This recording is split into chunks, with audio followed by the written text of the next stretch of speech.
नमस्कार मुलांनो, उपयोजित लेखन प्रकारामध्ये कथालेखन हा घटक विद्यार्थ्यांच्या सृजनशील लेखनाला वाव देणारा आहे. कथालेखन ही एक कला आहे. ती सरावानेच आत्मसात होते. कथेतून आनंद मिळतो, विचारांना दिशा मिळते. कल्पनाशक्ती, नवनिर्मिती व सृजनशीलता यांच्या बळावर कथा रचली जाते. कथालेखनाच्या योग्य सरावाने भावी कथालेखकसुद्धा घडू शकतात. प्रश्नपत्रिकेतील कथालेखन नियोजित कृती म्हणजे तुम्हाला प्रश्नपत्रिकेमध्ये कोणकोणत्या प्रकारच्या कथा विचारल्या जाऊ शकतात याबद्दलची माहिती आपण आता इथे पाहत आहोत. कथाबीजावरून कथालेखन यामध्ये आपल्याला कथांचे विविध प्रकार पाहायला मिळतात. शौर्यकथा, विज्ञानकथा, बोधकथा, ऐतिहासिक कथा, रूपक कथा, विनोदी कथा ही कथाबीज आहेत. यामधील शौर्यकथेमध्ये तुमची भाषा वीररसातली असायला हवी. विज्ञान कथेमध्ये तुमच्या भाषेमध्ये वैज्ञानिक शब्द असायला हवेत. वैज्ञानिक घटनांचा उल्लेख असायला हवा. बोधकथेमध्ये आदर्श मूल्य असायला हवीत. ऐतिहासिक कथेमध्ये ऐतिहासिक प्रसंग निर्माण करायला हवेत. ऐतिहासिक शब्द असायला हवेत. रूपक कथेमध्ये जीवनविषयक तत्त्वज्ञान, आदर्श मूल्यांचा समावेश असायला हवा. विनोदी कथेमध्ये हसरी भाषा असायला हवी. तेव्हा ते कथेचं बीज सार्थकी लागेल. शीर्षकावरून कथालेखन यामध्ये तुम्हाला कथेचं शीर्षक दिलं जाईल. उदाहरणार्थ गर्वाचे घर खाली, अति तेथे माती इत्यादी. या शीर्षकावरून तुम्हाला कथा लिहायची आहे. पुढचा प्रकार दिलेल्या शब्दावरून कथालेखन. या प्रकारामध्ये तुम्हाला काही शब्द दिले जातील आणि त्या शब्दांचा आधार घेऊन तुम्ही तुमची कथा लिहायची आहे. उदाहरणार्थ जंगल, सिंह, उंदीर, शिकारी हे 4 शब्द दिले जातील आणि त्या आधारे तुम्हाला तुमची कथा लिहायची आहे. पुढचा प्रकार मुद्द्यावरून कथालेखन. आता तुम्हाला इथे मुद्दे दिले जातील आणि त्या मुद्द्यांचा आधार घेऊन तुम्ही तुमची कथा लिहायची आहे. उदाहरणार्थ तहानलेला कावळा, रांजण दिसतो, रांजणात खडे टाकतो, पाणी वर येतं, पाणी पितो असे मुद्दे दिले जातील आणि त्या मुद्द्यांच्या आधारे तुम्हाला तुमची कथा लिहायची आहे. पुढील कृती अपूर्ण कथा पूर्ण करणे. कथेचा पूर्वार्ध देऊन उत्तरार्ध लिहिणे आणि उत्तरार्ध देऊन पूर्वार्ध लिहिणे या 2 कृतींपैकी एक कृती येऊ शकते. आता यामध्ये कथेचा पूर्वार्ध दिला जातो आणि आपण उत्तरार्ध लिहायचा किंवा उत्तरार्ध दिला जातो आणि आपण पूर्वार्ध लिहायचा.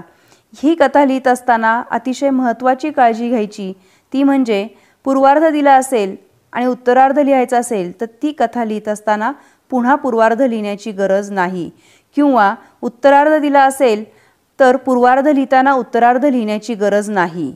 कथा लिहित असताना कथेची काही तंत्र आहेत. ती जर आपण आत्मसात केली तर आपल्याला कथा सहज लिहिता येऊ शकते. इथे ही तंत्र सांगितलेली आहेत. या तंत्रांचा नीट विचार केला, ती नीट समजून घेतली आणि त्यानुसार जर कथा लिहिली तर तुम्हाला निश्चितच चांगले मार्क्स मिळू शकतात. या प्रत्येक तंत्राचा आपण सविस्तर विचार करूयात. कथाबीज. कथाबीज म्हणजे कथेचा प्राण असतो. कथालेखन ही कल्पकतेवर आधारलेली कला आहे.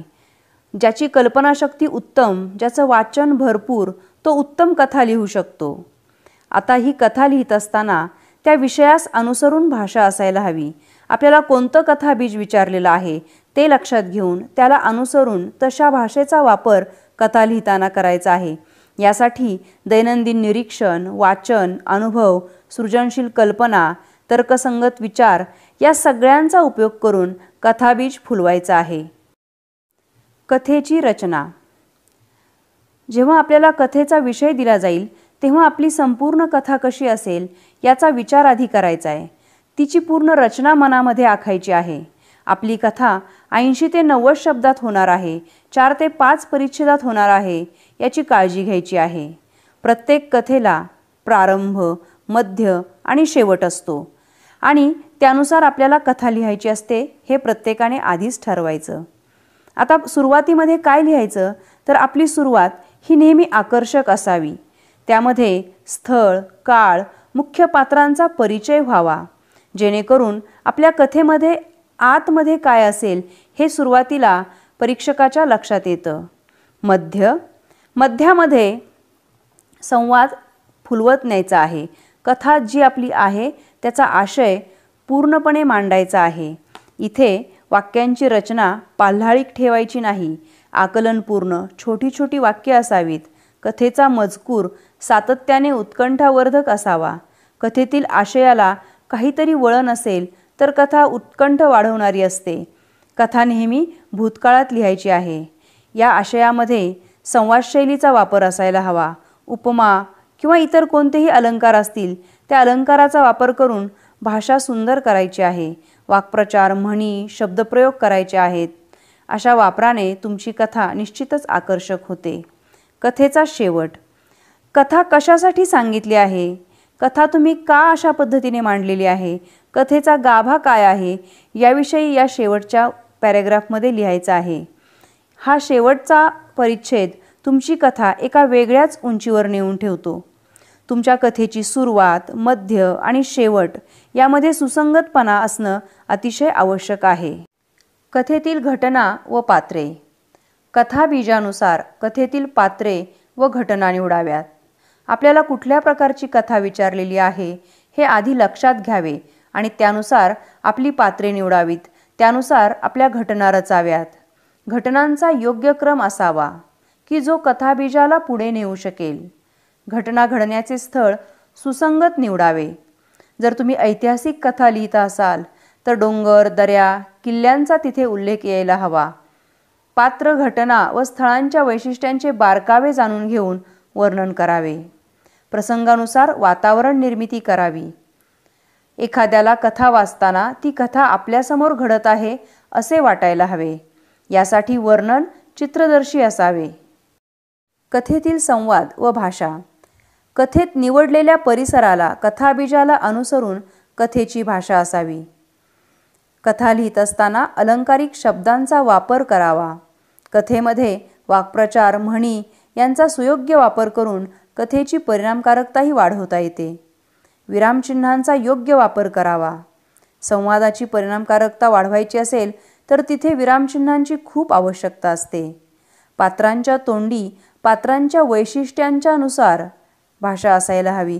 उदाहरणार्थ, कथा जर ग्रामीण भागात घडत असेल तर ग्रामीण भाषा, बोलीभाषेचा सहजतेने वापर करायला हवा आणि जर कथा शहरी भागात घडत असेल तर शहरी भाषेतील शब्द असायला हवेत. शीर्षक, तात्पर्य. संपूर्ण कथेचा आशय, कथेतील मूल्य किंवा कथेतील संदेश व्यक्त करणारे शीर्षक असावे. मुलांनो, उत्तरपत्रिका तपासताना एक गोष्ट लक्षात येत असते. कथा लिहिण्याच्या आनंदात किंवा ओघात मुलं शीर्षक द्यायला विसरतात. शीर्षकाला गुण असतात, त्याच्यामुळे शीर्षक द्यायला कधीही विसरू नका. कथेतून मिळणारा संदेश, मूल्य किंवा कथेतील वैशिष्ट्यपूर्ण आशय प्रतिबिंबित करणारं तात्पर्य असायला हवं.